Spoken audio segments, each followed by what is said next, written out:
Woo! Okay. Let me adjust myself. Okay. All right, you guys, welcome to a brand new episode of Hot Topics. Let me tell you what this show is about. This is the show where we like to take people's business and put it all out in the open. Let me tell you, as a Trinidadian, we Trinidadians like to take people's business and put it all out there for other people to know. So we're going to do that. I'm going to stick to my Trinidadian roots. I'm going to take my guest business and put it all out there.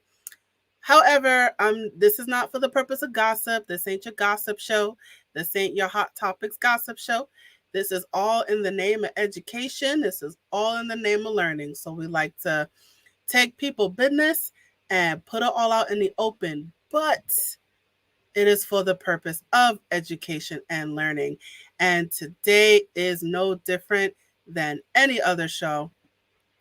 Let me tell you what this show is about. Just bear with me. I feel like my voice is about to be hoarse. I just came from my guest's podcast and now she's on mine. So we're podcast swapping today. So bear with me. I feel like my throat is dry. All right, so let's get right to it. So let me tell you what this topic is about. Let me tell you what this show is about. I'm going to tell you the topic of the show. The topic of the show is Resiliency Part 2. We are continuing the conversation about resiliency, and we have a repeat topic. I love it when we have repeat topics. It's different guests, but it's the same topics. And I love it when that happens because we get to look at one thing in multiple perspectives. And I love it when we do that. And Gabrielle, am all about all-round learning. So we are bringing back the topic of resiliency, and I have a guest with me who is going to help me out. I just came from her podcast, and now she is on mine. So let me tell you who she is. Oh, I forgot her banner. Let me just create her banner real quick.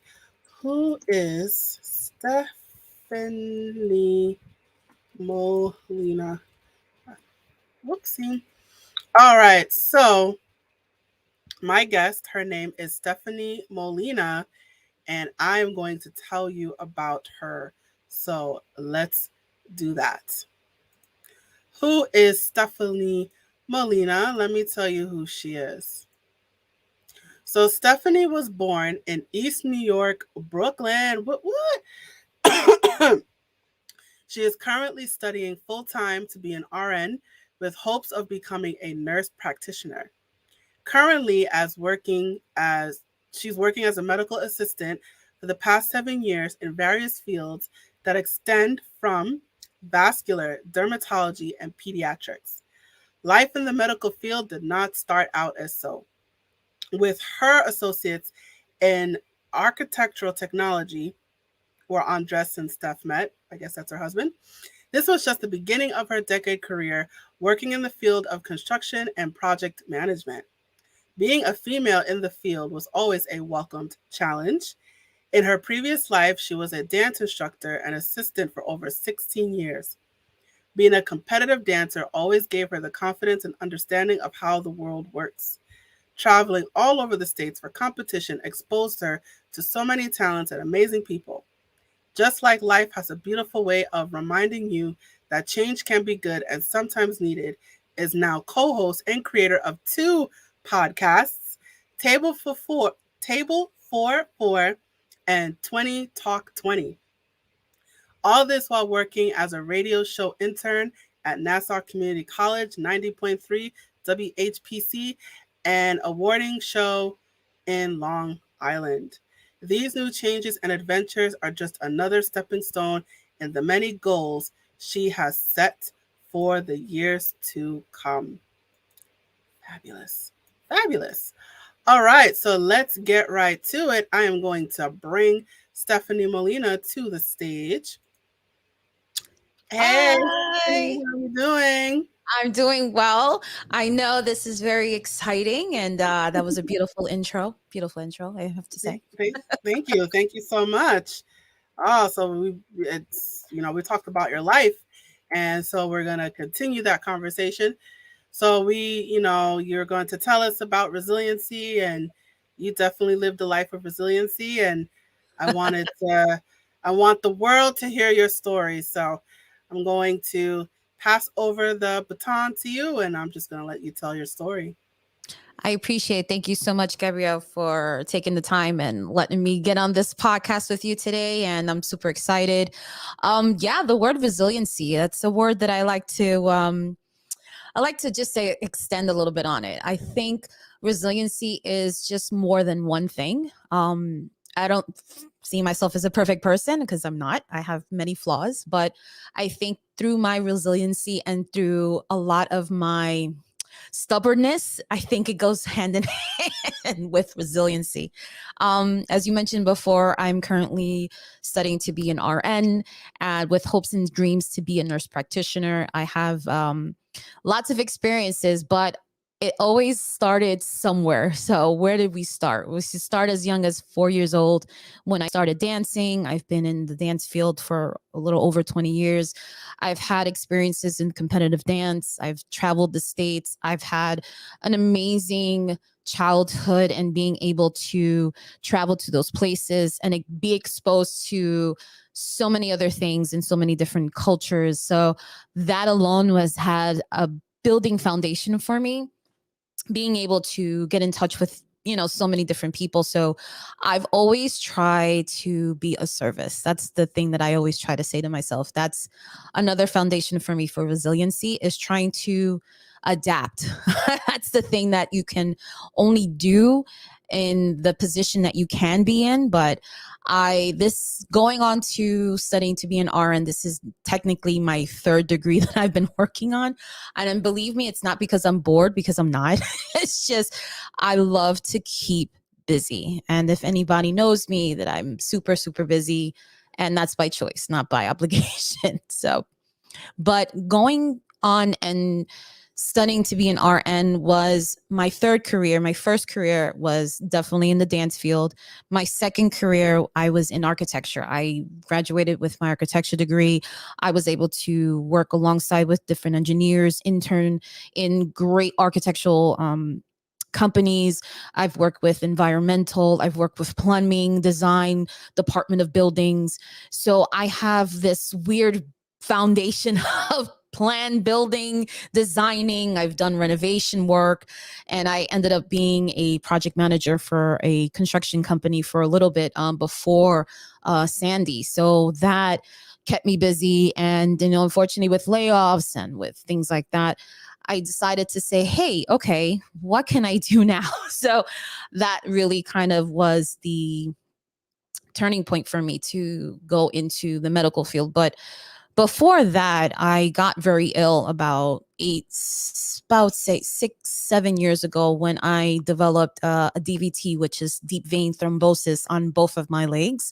So I ended up getting into the hospital and I was admitted, and I was supremely grateful for the nurses and doctors that were there that took care of me. So that really kind of made me want to change into the medical field, because I feel like there's always something to do. There's so many different venues and different routes that you can do in the medical field. So I really wanted to use that as my motivation, to continue with that. But me being sick was kind of the eye opener for me. It was like the tremendous amount of respect that I have for the essential worker and for the medical field, that it's beyond what I can say. So we are a field of service, and it's something that I'm continuing to try to do. So when I first got sick, I said, you know what, I gotta figure things out. I had young children, I'm too young. I don't want to die. So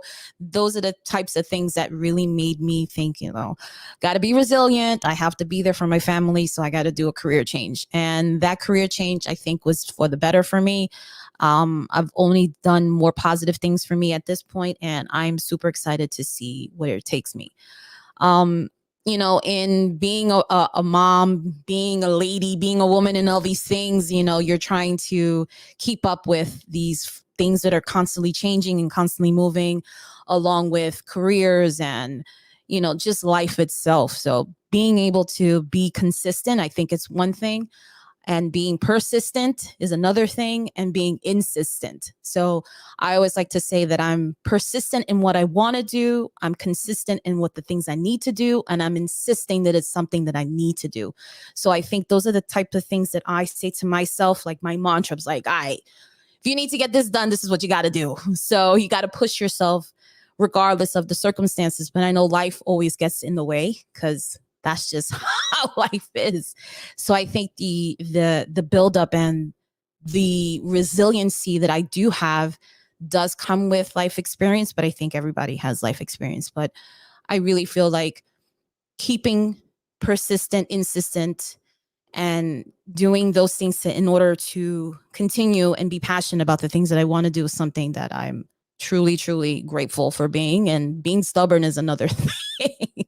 But going into the medical field and starting my third degree in nursing, I started back in 2018. A friend of mine he was an LPN, and he's like, listen, if you want to do something, you better go back to school. This is something if you're good at this, there's a career, don't worry about it. You just got to go back to school. And I'm like, oh my God.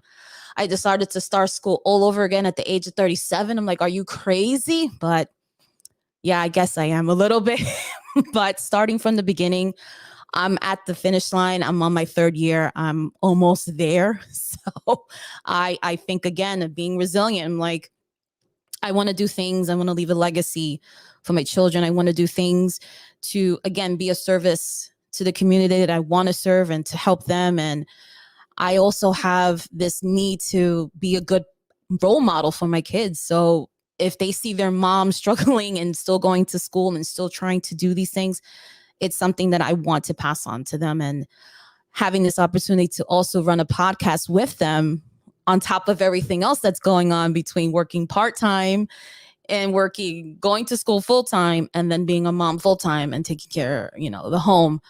You gotta be crazy, or you gotta be insistent on what you want to do in order to complete your goals. So that's something definitely I would have to say about resiliency, for sure.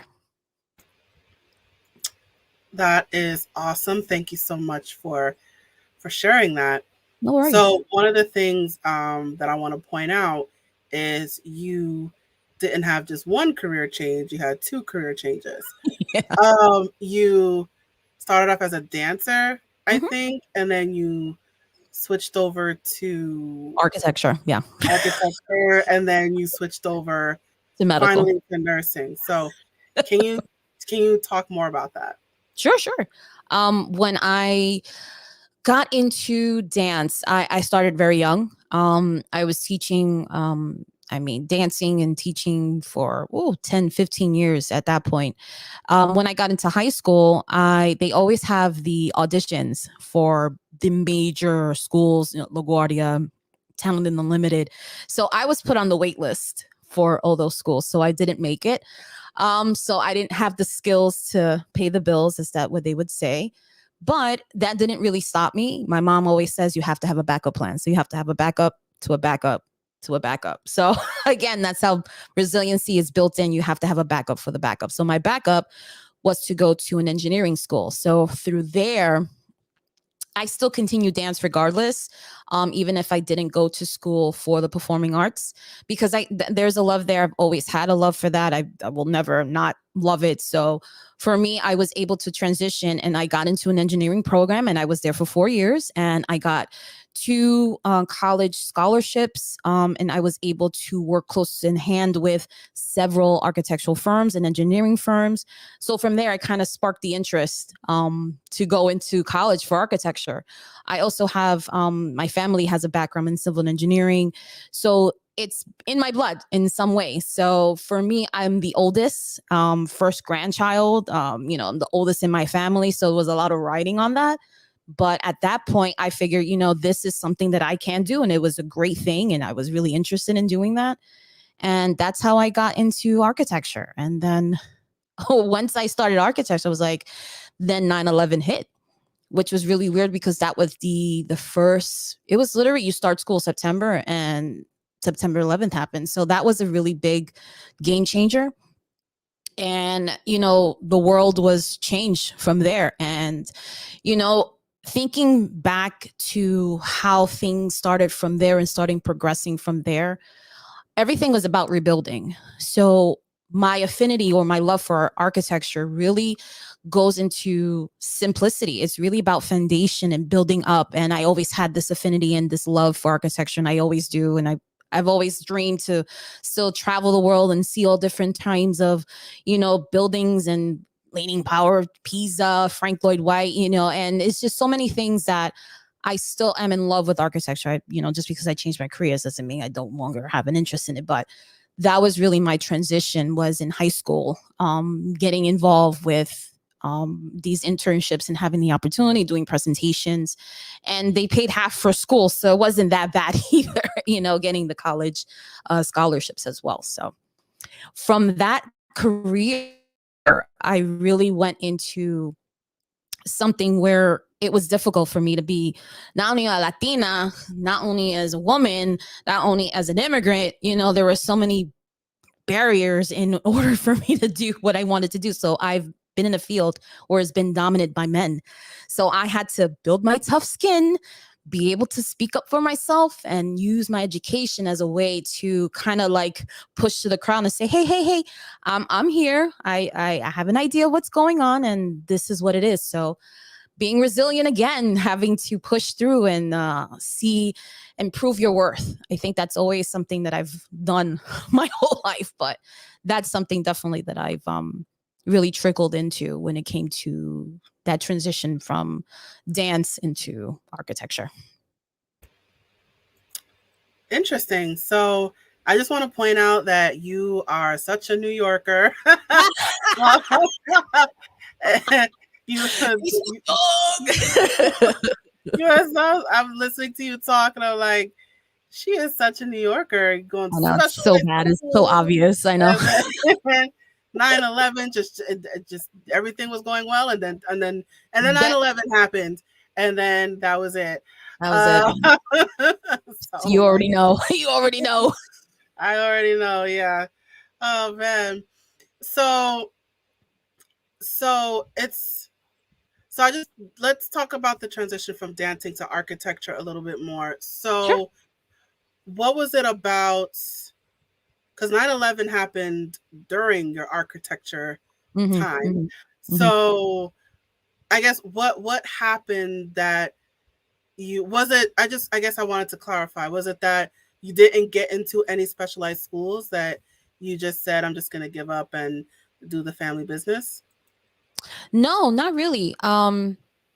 Because I didn't get into the performing arts school for dance, I started, they said, well, why don't you get into an engineering school? It's close to the home. You have amazing grades, you can get in. And that was really where the transition started. So then I had a great professor, one of the engineering teachers there. They were able to get us into these great internship programs where you would do internships for about 16, 18 weeks. And you're there like half the school year. And from there, they prepare you. They go over floor plans with you. They go over details. They go over and they do a presentation with you at the end of the semester, like, the end of the school year. So it kind of prepared me for how it was in the real world. Like, you had real world experience, and I was able to go into different buildings in the process of them being built, from foundation to studs to putting up sheet rock and tile walls and I had the opportunity to see both residential and commercial. But a lot of the internship opportunities that I was really more in the commercial. So I was always in Times Square. I was always in 34th Street. And there was these amazing buildings that you see every day. You have, so Empire State Building, Freedom Towers, which is there now, but you had the Empire State Building, which is where I went for my internship. So that was literally like a year before. So seeing that, and sometimes it didn't work out with dance, but I still continued dancing. But I was like, now let's transition to something that's going to get me paid, I guess, in a sense, because, God forbid, with the dance career, which was my initial, that's a lie. My first dream career was to be an oceanographer, but that's another story for another day. But for dance, God forbid you break a leg and you really can't perform. That's the end of that. But, if I had a backup, which, you have to kind of have, architecture was not the backup, but I think it was just my plan B. That I hope I clarified with that. Yeah. So it was, you weren't getting to these schools, and, you pursued something, but, when it comes to any specialized high school in good old New York City, it's hard to get into. Yeah, yeah, yeah. It's like a wing and a dream and a wing and a prayer to get Yeah, into those schools, and so, you had your heart set out and it didn't work out, and so you you what's the word, you fell on your plan B. for sure, It's, for sure. I yeah, had a plan so C too. you got a plan C too. Plan So C. that what you were talking Had about, at yeah. that point, you're gonna laugh at me. I had my plan D was to move to Florida. I had gotten to accepted to 3 schools in Florida for College of Architecture, and I got into Florida University. I got into University of Miami, and the other I forget the name of the third school, but I got into 3 schools for Florida. But what changed my mind was the plan C was the amount of the tuition. I was looking, now we're talking about a couple of years ago, talking about going into college. Tuition for 5-year degree was $110,000 at that point. Between the internship and I got the internship and the scholarship, and then, tuition help. I was not going to cover any of that tuition. So my mom was like, listen, I love you, but we're not going to be able to afford this school. So school it is, we got to plan C, this is what we can do for now. And I don't regret it. I really don't regret it. I've had a great experience in college. I've learned, and I've had so many great memories, and I met my husband in college. So, if I would have went to college in Florida, I would have never met my husband. So that to me, it all worked out. So Wow. Oh man, your parents, they were like, yeah, we're yeah, it was like, and they didn't pay for school. My mom and dad, they didn't have to pay for school, because I had scholarships, and they had, with a little bit of the tuition, they didn't really pay much out of pocket. If they, I stayed at home, don't get me wrong, I wasn't living on my own in an apartment, nothing like that, but with the help of the tuition and stuff like that, it was 110,000. Oh, it was a lot. It was a lot. So that was my plan C. So that's how that worked out. So no regrets, though. No regrets. I have no regrets. Of course. So now you get into architecture, and then 9/11 happens, which is like the story of every New Yorker's life. So what was it about? So obviously that event shook you up, and it kind of shattered For sure. your foundation a little bit. So For sure. yeah, as it did for everyone, for every New Yorker, I think. So what was that like for you? Maybe if you could go into what happened. How was your 9/11? That's basically what I'm trying to ask. To be really quite honest, it was really uh I want to say my experience is very small. I don't know if that's the right word. Um I was on the opposite side of the Manhattan Bridge.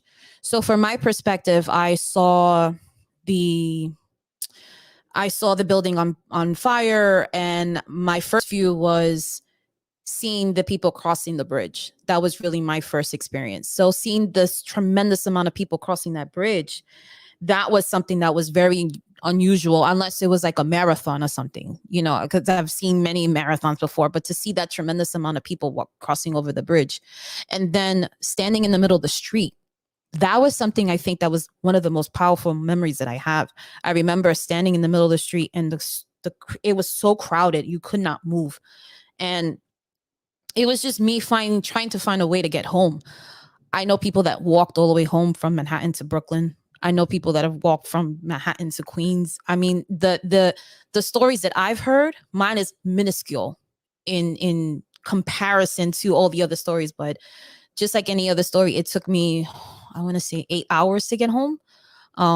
Just to find a bus, to get on a bus and, find any exit or any way to get as close as home as I could. But it was really that was one of the, I think, the most triggering, not triggering, I don't want to say triggering, but that was like one of the most one of the memories that I have from that experience in itself. But the day after, and not wanting to go to school, wanting to stay home, not wanting to study, not wanting to do anything, that was really like 2 or 3 weeks after that, falling into a deep depression. It's like, this is my first year of college. I'm supposed to be enjoying this. And you have this unfortunate, this event, kind of put a damper on everything, not just on my life, but, everyone all over the world. So, just to have that first college experience was a little bit dampened by that. But, as New Yorkers, we are resilient, so that's something that I have to say, again, it's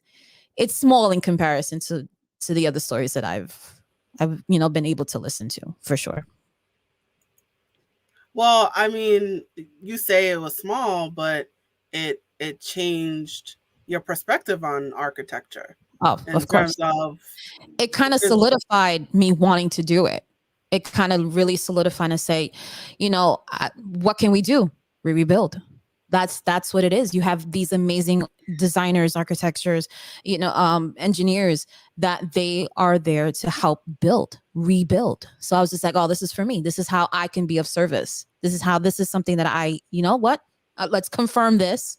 This is what I want to do. And let's take it from there. Let's go with the ground running. That was really how I saw it at that point, for sure.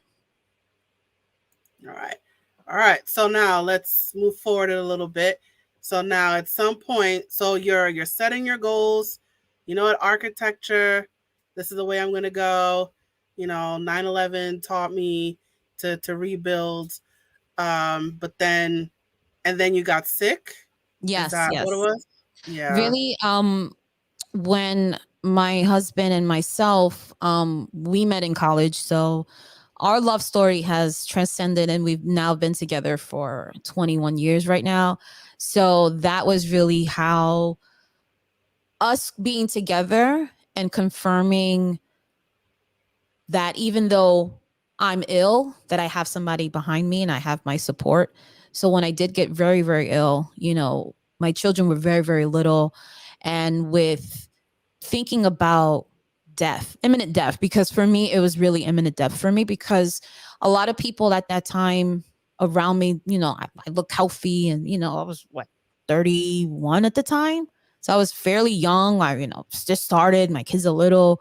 And to have something like this where you have approximately 300,000 people that die from DVTs every year. So for me, it was a very scary thing to say, this is a big possibility for me. So that's when everything else just changed. I'm just like, what am I doing? What did I do? What did I do to deserve this? And you have to think of it as like, sometimes these things are, these things happen, and this is how life is. So being sick really, again, was one of those life-changing things that kind of reconfirmed for me. Is like, maybe architecture is not for me anymore, because at that turning point, it was also Sandy.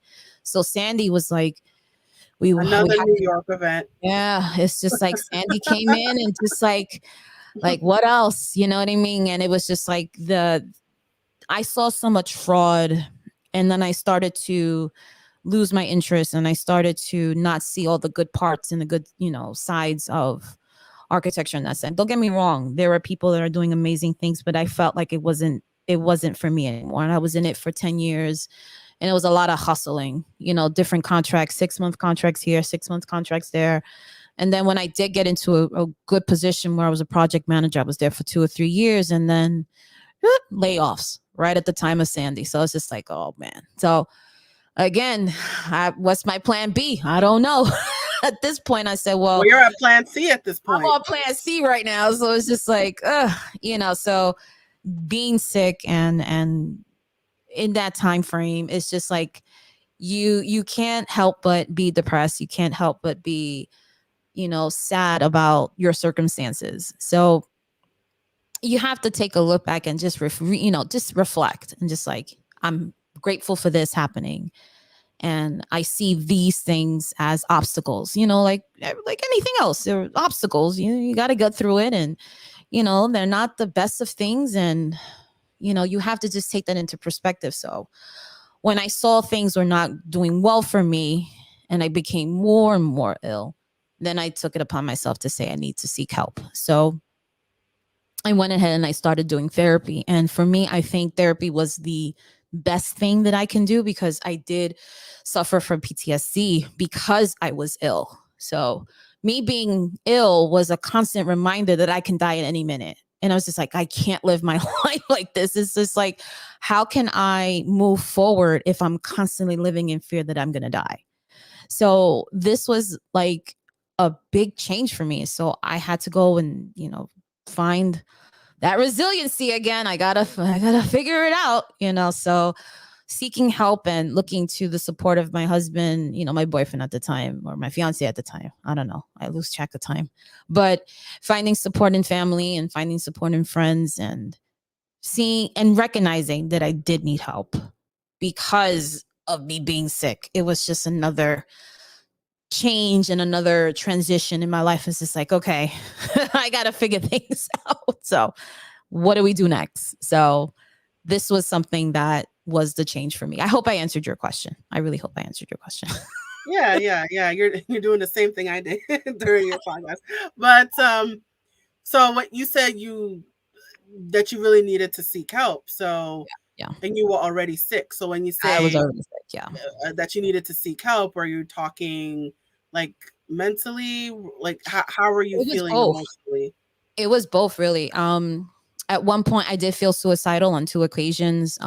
I did not have any attempts, but I was suicidal at that point because I was constantly worrying about I'm going to die, so I might as well just do it now so that I can get it over with. So being so scared and being, wondering about, well, I don't want to die in this way. And it's just like, now I gotta find help because this is not healthy. This is not healthy. So with the suicide attempts and with having those demon thoughts, because that's the only thing I can say, having those thoughts in your head and they're constantly at the back of your mind and they're nagging you and they're telling you all the negative things, about yourself, and those things are not true. It's not true. So when seeking the help and recognizing that I needed help was a very important transition for me as well. So that was really another turn for me, for sure. So when you realized that, you said you went to a therapist, right? Right. I went to therapy. So were you still sick as this was going on? Yeah, I was. I was still developing blood clots in my legs. I was developing them in my neck. So I think what was the fear is that one clot can travel to my lung and one can travel to my leg and one can travel to my heart and one can travel to my brain. So it's just like all these things kept on happening. And I was just like, man, what am I going to do? So I continued taking medication. I started taking medication for depression, and that didn't help for me either. That even put me down into more of a deeper spiral because the medication did not work for me, not for my PTSD, not for my depression, for my anxiety.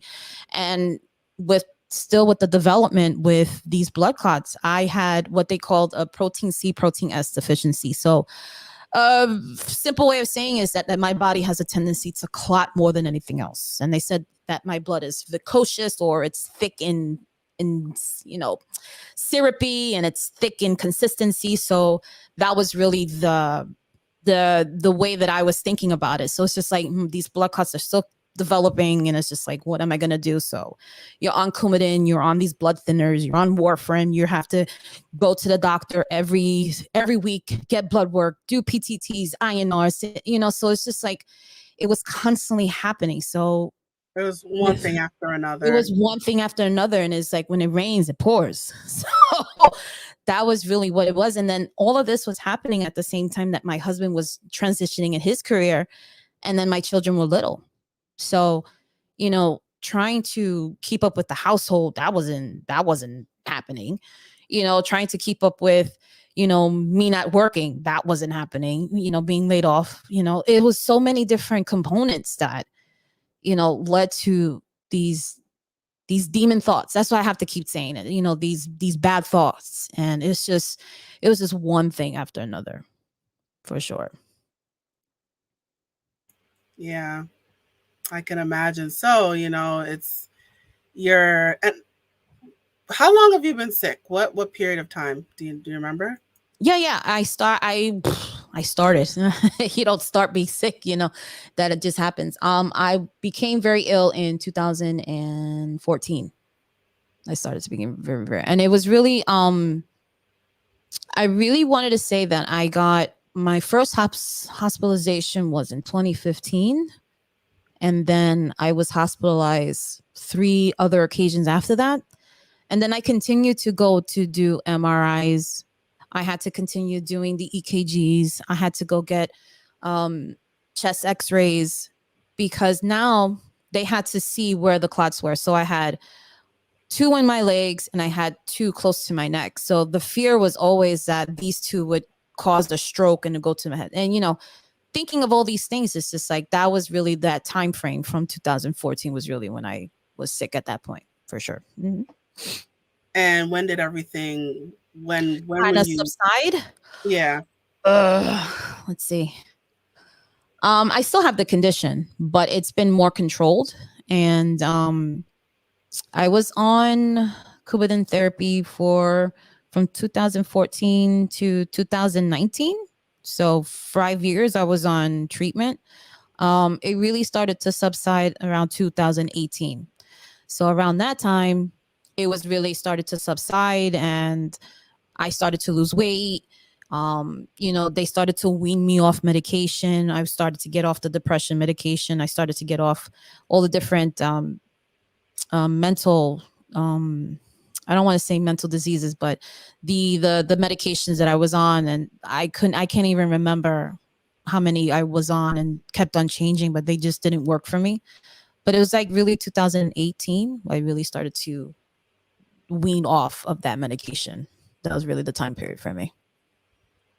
So a period of 4 years. Yeah. So it's 4 years, which is a normal college stretch, and you're so at this point you're not in school, right? You're out of school.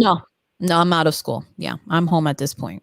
Yeah. So, with young kids at home, I decided to go back to school after me being ill for a little bit. I went back to school for medical assisting. So I should have went back to nursing. Like, I should have went to nursing first, but I don't regret not going into nursing first, because I don't think I was ready. Because nursing school is one of the most difficult studies, along with lawyers and along with engineering, architecture. It's one of the most difficult degrees that one can try to obtain. So I went back to medical assisting school. I went there for a year, and I started working right away. So when I graduated in 2016, I was still sick at the time, but I was like, I was doing better. But I was just like, I gotta do something. I can't not work, because I've always been a person, a busybody. So if I'm not moving, something's wrong, So when I went to medical assistant school, I was able to work with, an amazing staff in the Brooklyn Hospital, and I was there for vascular surgery. I did my internship there, and then I continued working with them, and it was just an amazing opportunity just to continue working with them. So really, again, being resilient. Plan D. I'm on plan D now. So I went to medical assisting school. I have to say it was a unique experience. I felt like I was back in high school, to be quite honest. So, but I came there, I did what I had to do, and my husband, he held it down. And that is what, that's what you have to do. You just got to find the will, the drive, and the energy, just the energy to do half those things for sure.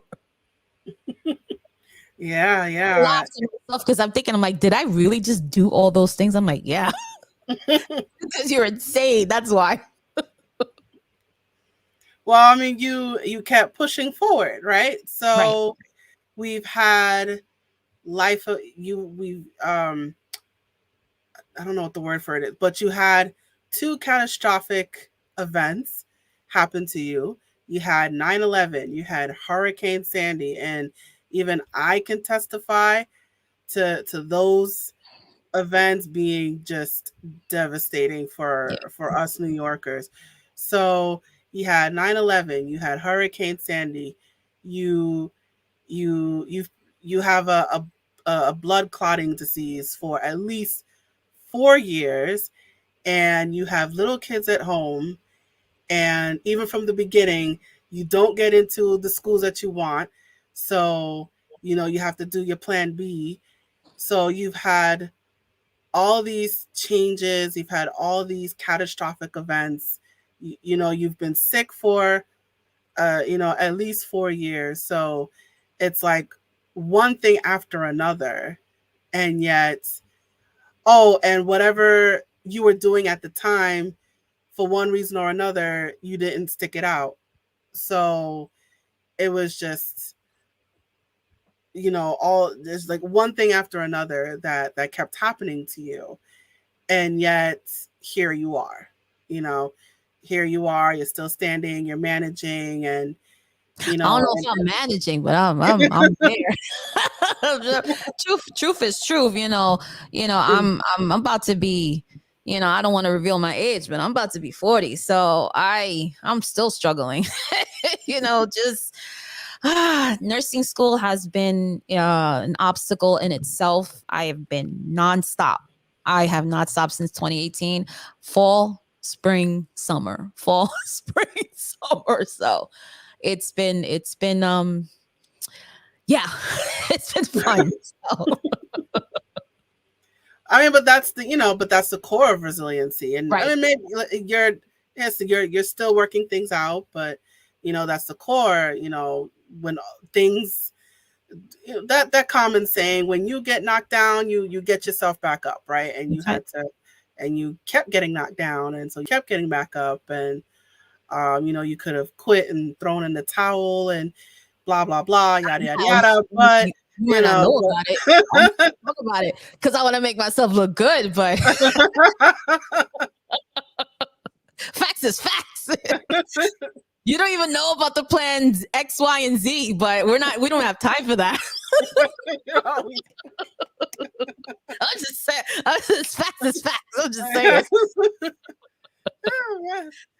Yeah, but you kept pushing, right? You Yeah, didn't yeah. give up, and that's the core of resiliency is you got to keep pushing when things are hard. So now let's start to wind things down a bit. So now what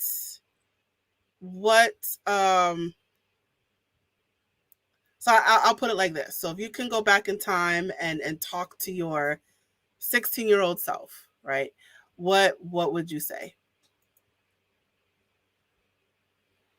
Hmm. um, get a different Sweet 16 dress. Because it wasn't the best fitting.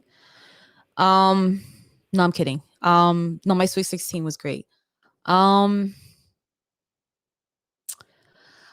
I would have to say to my 16-year-old self is to be a little bit more cognizant of your finances. Um, Early in my life, I had great credit. And when I say great credit, I mean, you know, paying your bills on time and nothing late and things like that. So in between the time that I got laid off, I had to file for bankruptcy. So if I had to tell my 16-year-old self, have a backup for the backup for the backup. Because you're 16, you're young, and I was making good money when I was 16 because I was working in summer school. I was as a counselor. I was teaching dance. I was making great money. So it's just like I didn't have to pay rent. I didn't have to pay, utilities and nothing like that. So I'm just splurging, hey, just buying whatever. And so I would definitely tell my 16-year-old self to work more on my finances. And another thing I would have to tell myself is that don't be afraid to make those mistakes. I think I place a lot of pressure on myself because you always want to try to be perfect, and I think through my early teens and early college years, I always try to be perfect, and it was always about perfection, and I think architecture kind of forced me to do that because there's very little room for mistakes. You're thinking about the different lives you put at stake if your numbers are off, if there's anything in particular. Same thing with medicine. Medicine's the same thing. Medicine is so finicky. You don't want to make those silly mistakes. People's lives are important. So I would tell my 16-year-old self to don't be so hard on yourself. You're not perfect. Everybody comes with flaws. And to give love more of a chance. I would have to say that. I would say I did not have many boyfriends. And if truth is truth, my husband was my only boyfriend. Truth is truth. So I would tell my 16-year-old to keep it that way and save yourself for somebody that is worth your time and worth to being with. So that is something that I would say don't change about that, but definitely work on your finances. Try to have more understanding that you can make mistakes as a human and nobody is perfect, and not to really change how you feel about life, but not to be so hard on yourself for sure, and to enjoy it a little bit and not be so the word I want to say malgada. That's not the only thing, because I know that I have resting bitch face. A lot of people tell me that, but literally inside, I feel like if I was to exude and show what I am so happy on the inside and let it show on my face, because my face gives everything away, which is one of my flaws. But I would tell my 16-year-old self to not be so hard on yourself as well. Beautiful. You know what? That was so beautiful. I think we're going to hold it right there. All right. So let me pull up your banner. All right, you guys. So Stefanie Molina, she is all over that social media. She is on Facebook. She got 2 Instagrams. She's on TikTok, Twitter, YouTube. So she is all over that social media. And her website, let me just say what her website is. It is www.table, the number 4, the word 4, podcast.com. So don't worry, all of this will be in the description. So it's on the screen right now if for those of you watching this on video. But if you're listening on like Spotify or Apple, all of this information is in the description. I'll just give her website again. It is www.table, number 4, word 4, podcast.com. And look her up on Facebook, both her Instagrams, TikTok, Twitter, and YouTube. So follow her everywhere. Find every one of those accounts and You can follow find her me. on every single one of those accounts. Yeah, so definitely hit her up, you guys. And just want to shout out, she has a podcast called Table for 4, which I was just a guest on. So I'm looking forward to listening to the sound of my own voice, I guess. So it is, her podcast is wherever there are podcasts, you guys. So Spotify, Anchor, Apple, Google, Smoogle, everywhere. There's a lot, Castbox, wherever there are podcasts, her podcast is there. It is called Table for 4. Can you tell us briefly what your podcast is about? Sure. It's a podcast featuring our family right here. If you see my lovely family there, it's my oldest, my youngest, and my husband.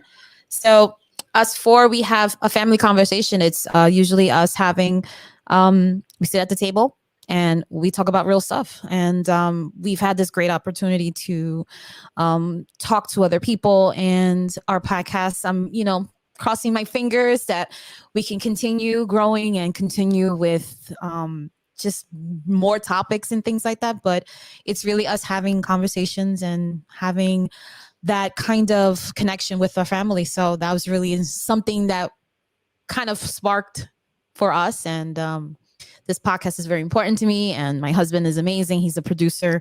And my kids, they're great on the mics. That's my youngest over here.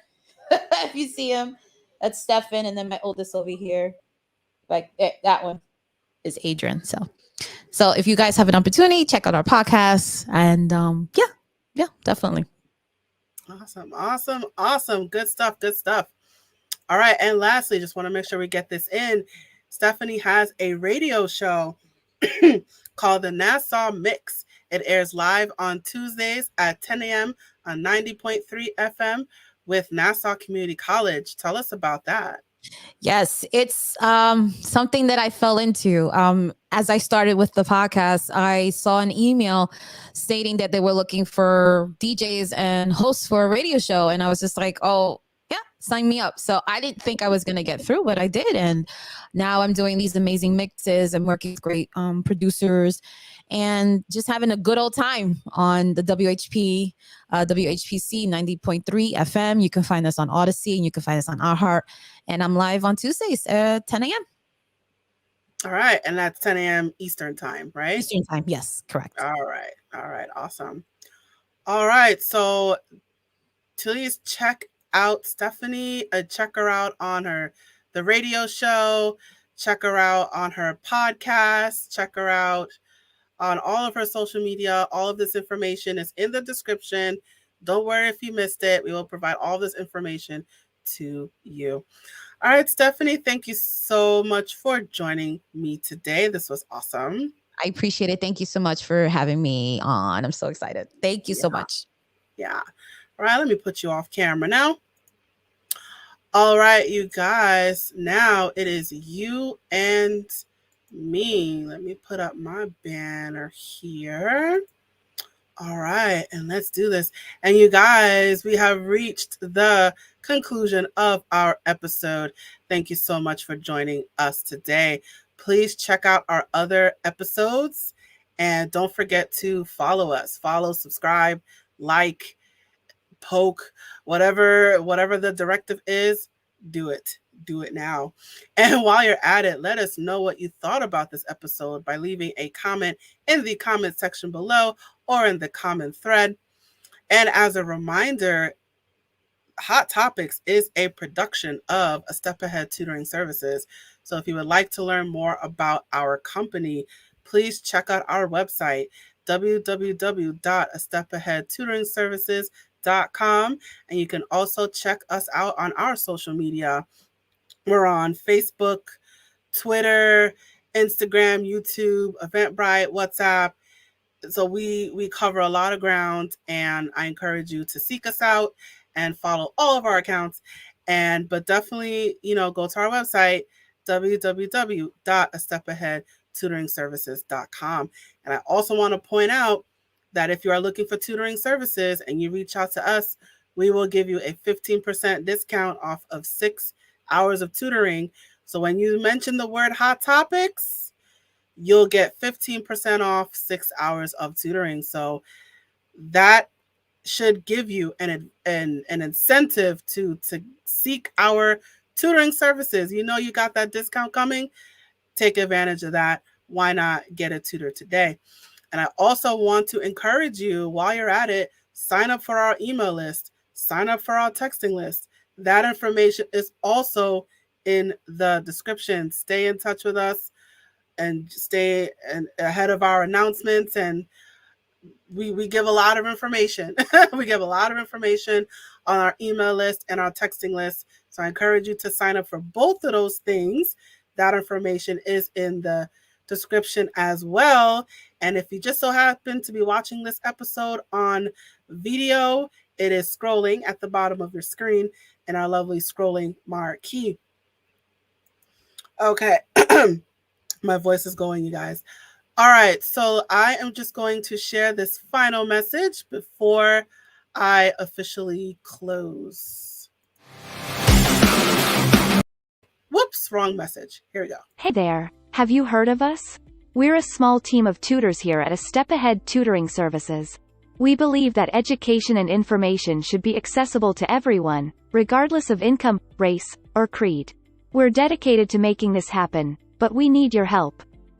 Please consider making a donation to our company. No amount is too small.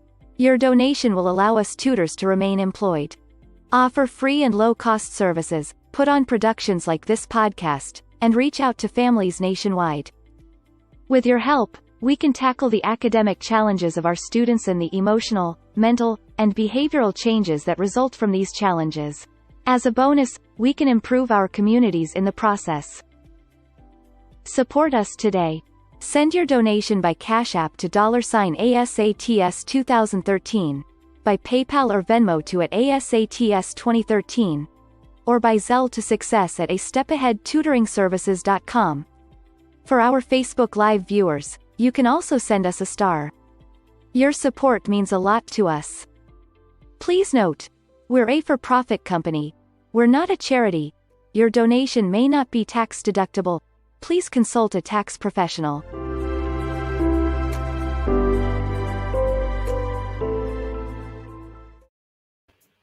All right. And that is it for our episode. Thank you so much for watching or listening. I look forward to seeing you at the next episode. And that is it. Now I am signing off. Bye.